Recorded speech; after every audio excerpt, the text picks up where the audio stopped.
చంద్రబాబు నాయుడు అనే నేను శాసనం ద్వారా నిర్మితమైన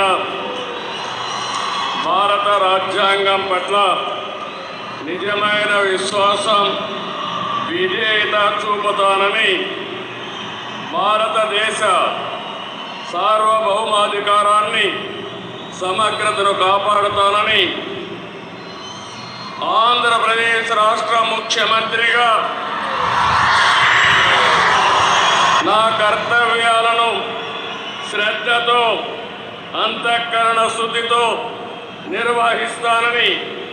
భయం కానీ పక్షపాతం కానీ రాగద్వేషాలు కానీ లేకుండా రాజ్యాంగాన్ని శాసనాలు అనుసరించి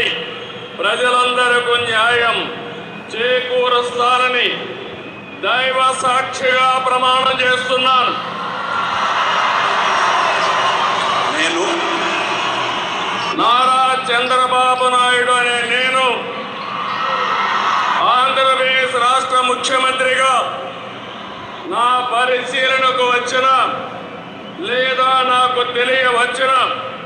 ఏ విషయాన్ని నా కర్తవ్యాలు సక్రమంగా నిర్వహించేందుకు అవసరమైన మేరకు తప్ప ప్రత్యక్షంగా కానీ పరోక్షంగా కానీ ఏ వ్యక్తికి లేదా వ్యక్తులకు తెలియపరచని లేదా వెల్లడించని దైవ సాక్షిగా ప్రమాణం చేస్తున్నాను.